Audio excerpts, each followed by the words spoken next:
तो आज हम देखने वाले हैं लिमिट टेस्ट ऑफ क्लोराइड। अब सबसे पहले लिमिट टेस्ट, तो ये लिमिट टेस्ट बच्चों होता क्या है, राइट। लिमिट टेस्ट कब करते हैं बच्चों हम? लिमिट टेस्ट जब हमें कोई ड्रग में से इंप्योरिटी डिटरमाइन करनी हो तब हम लिमिट टेस्ट का यूज करते हैं। What do you mean by the limit test? Limit test is simply the define as to identification of impurity in the drug. अब आज हम देखने वाले हैं लिमिट टेस्ट ऑफ क्लोराइड। अब ये जो लिमिट टेस्ट होती है बच्चों, ये किसके साथ कंपेयर की जाती है? तो लिमिट टेस्ट हम कंपेयर करते हैं स्टैंडर्ड ड्रग के साथ और हमारे टेस्ट सॉल्यूशन के साथ।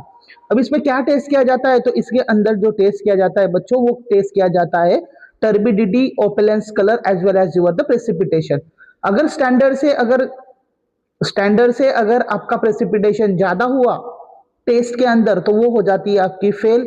अगर स्टैंडर्ड से प्रेसिपिटेशन कम रहा तो वो हो जाएंगे आपकी पास। Simple that. मैं आपको बताऊंगा वन बाय वन कि किस तरह से ये particularly limit test of chloride होती है। अब लिमिट टेस्ट का प्रिंसिपल क्या है बच्चों कि the limit test of chloride. अब क्लोराइड है तो अब क्लोराइड का लिमिट टेस्ट है तो डेफिनेटली बच्चों तो क्लोराइड आपका इंक्लूडिंग होगा। The limit test of chloride is based on the reaction between chloride ion and silver nitrate. बच्चों अब यहाँ पे क्या बोल रहा है प्रिंसिपल कि भाई रिएक्शन हो रही है किसके बीच में? Chloride ion and your the silver nitrate. Silver nitrate को जिसको हम बोलते हैं AgNO3। अब किसके साथ हो रही है? कुछ प्रेजेंट है क्या इसके अंदर? हमें देखना है कि रिएक्शन जब फॉर्म हो रहा है तो किसी के प्रेजेंस से रिएक्शन फॉर्म हो रहा है। तो yes, in the presence of your the dilute nitric acid, in the form of dilute nitric acid. अब जो डाइल्यूट नाइट्रिक एसिड है इनके प्रेजेंस में क्लोराइड आयन और सिल्वर नाइट्रेट का रिएक्शन हो रहा है। बच्चों ये जो डाइल्यूट नाइट्रिक एसिड है ना, बहुत ज्यादा इंपॉर्टेंट रोल प्ले कर रहा है यहाँ पे, बहुत ज्यादा इंपॉर्टेंट रोल प्ले कर रहा है। अब डाइल्यूट नाइट्रिक एसिड का बात बोले आप तो जितने भी इंटरफेरेंस सब्सटेंसेस है जैसे कि आपका कार्बोनेट हुआ, फॉस्फेट हुआ, ये सबको डिसॉल्व कर देता है आपका डाइल्यूट नाइट्रिक एसिड। सिर्फ इतना ही नहीं करता है, वो प्रिवेंट भी करता है अनवांटेड सिल्वर जो सॉल्ट फॉर्मेशन हो जाते हैं सिल्वर नाइट्रेट के वजह से, जो अनवांटेड साल्ट फॉर्मेशन हो जाते हैं सिल्वर के, वो भी अवॉइड करता है, उसको भी प्रिवेंट करता है। और एक्यूरेसी और ensure the accuracy comparison of your the opalescence. Okay, ensure करता है कि एक्यूरेट ओपेलेंस फॉर्म करे। अब हम देखेंगे कि बच्चों की एक्चुअली होता क्या है। अभी हमने तो देख लिया, प्रिंसिपल में देख लिया कि क्लोराइड आयन जो है वो आपका सिल्वर नाइट्रेट के साथ रिएक्ट होता है इन presence of the dilute nitric acid. अब डाइल्यूट नाइट्रिक एसिड में अब रिएक्ट होने के बाद एक्चुअली होगा तो होगा क्या पर्टिकुलरली? तो फर्स्ट है हमारा, हमने लिया chloride ion, right. Chloride ion के बाद लिया हमने AgNO3। भाई केमिस्ट्री बोले यानी तो क्या, ब्रेकअप एंड पैचअप वाला कंसेप्ट है भाई। कहीं ब्रेकअप होता है तो ब्रेकअप होने के बाद भाई दूसरा मॉलिक्यूल रेडी होता है पैचअप होने के लिए, तो वही है भाई। अब हमने क्या बोला कि प्रिंसिपल में chloride and your the silver nitrate, अब ये दोनों मॉलिक्यूल्स प्रेजेंट है। अब कौन किसके प्रेजेंस में? Dilute HNO3, dilute HNO3।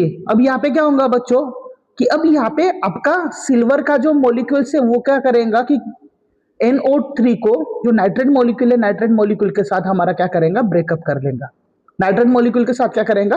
Breakup कर लेगा। अब क्या हो गया आपका सिल्वर जो है वो क्या हो गया? अब सिंगल हो गया। सिल्वर मॉलिक्यूल्स क्या हो गया आपका?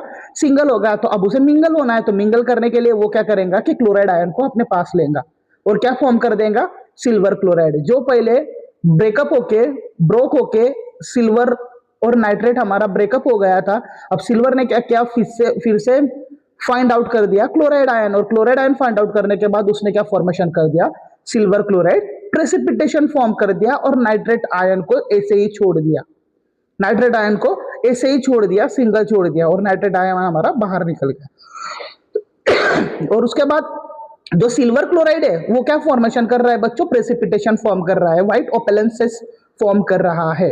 अब जैसे मैंने बताया कि ये जो सिल्वर क्लोराइड फॉर्मेशन हुआ है, अब यहाँ पे मैंने बताया था कि आपको कि ये जो हमारा डाइल्यूट HNO3 है भाई, ये HNO3 का रोल बहुत ज्यादा है in that the case of the chloride ion. Chloride ion में ये इसका रोल बहुत ज्यादा है। तो कैसे? तो देखो क्या क्या काम करता है। मैंने बताया कि डिसॉल्व इंटरफेरेंसेस, ओके, जितने भी आपके डिसॉल्व इंटरफेरेंसेस है सारों को क्या करता है? ये पर्टिकुलरली डिसॉल्व कर देता है। कार्बोनेट और फॉस्फेट वो इंटरएक्ट करते हैं, इंटरफेयर करते हैं रिएक्शंस के अंदर, उसको क्या करता है? ये HNO3 डिसॉल्व कर देता है। उसके बाद जो अनवांटेड सिल्वर मॉलिक्यूल और सिल्वर सॉल्ट फॉर्मेशन होने वाले थे उसको भी प्रिवेंट करता है आपका डाइल्यूट HNO3। और उसके बाद ये और इंश्योर भी करता है कि जब भी HNO3 के साथ रिएक्शन होगा सिल्वर नाइट्रेट का, तब वो एश्योर भी करता है कि जो न्यू मॉलिक्यूल फॉर्म होगा अमोनियम सॉरी सिल्वर क्लोराइड, वो क्या करेगा, प्रेसिपिटेशन फॉर्म करेगा। राइट, तो ये है हमारा पर्टिकुलरली पार्ट्स। अभी हमने देखो कि यहाँ पे हमने एक टेस्ट लिया है, एक टेस्ट के अंदर क्या किया है कि 25 ppm ओके पार्ट पर मिलियन, बहुत कम क्वांटिटी में हमने लिया है। अब हम यहाँ पे क्या किया है कि यहाँ पे पर्टिकुलरली हमने दो सॉल्यूशन लिए। ओके, यहाँ पे क्या किया है, हमने दो सॉल्यूशन लिया, एक लिया है हमने स्टैंडर्ड और एक लिया है हमने टेस्ट। अब हम क्या बोल रहे हैं, हम क्या बोल रहे हैं, हमारा जो भी ड्रग है उसके वो इम्प्योर होना चाहिए। इम्प्योर होना चाहिए यानी क्या, अगर उसके अंदर प्यूरिटी रही तो ओपेलेंसेस, टर्बिडिटी और प्रेसिपिटेशन ज्यादा फॉर्म होगा, ज्यादा फॉर्म होगा। ओके, अगर इम्प्यूरिटी ज्यादा रही तो, लेकिन इम्प्यूरिटी कम रही तो जो हमारा सॉरी जो हमारा स्टैंडर्ड सॉल्यूशन है उससे उसकी जो टर्बिडिटी है, प्रेसिपिटेशन है, वो कम होगी, मतलब वो सॉल्यूशन पास हो जाएगा। सिंपली आपको आपका जो टेस्ट है उसको कंपेयर करना है स्टैंडर्ड के साथ, उसको कंपेयर करना है स्टैंडर्ड के साथ। देखो जैसे कि result, if the opalescences of your the test solution is your the increase, okay, अगर वो ओपेलेंसेस टेस्ट सॉल्यूशन का अगर ज्यादा होगा तो वो फेल हो जाएगा। यदि ओपेलेंसेस टेस्ट सॉल्यूशन का कम होगा, किससे, स्टैंडर्ड से, तो वो सैंपल भाई पास हो जाएगा।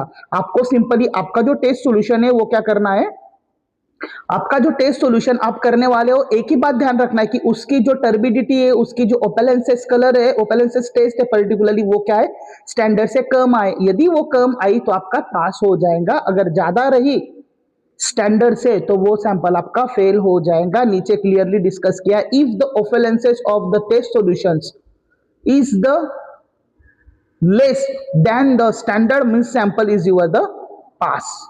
और यदि ओपेलेंसेस टेस्ट सॉल्यूशंस अगर टर्बिडिटी और ओपेलेंसेस ज्यादा आया than the standard, the sample is your the fail. This is your the limit test. Simple limit test है, क्लोराइड का रिएक्शन होता है AgNO3 के साथ in presence of the dilute HNO3 और वहां पे वो फॉर्मेशन करता है silver chloride precipitation and your the nitrate molecules. Okay बच्चों, तो होपफुली आपको ये अंडरस्टैंड हुआ होगा। It is your the limit test of chloride. Next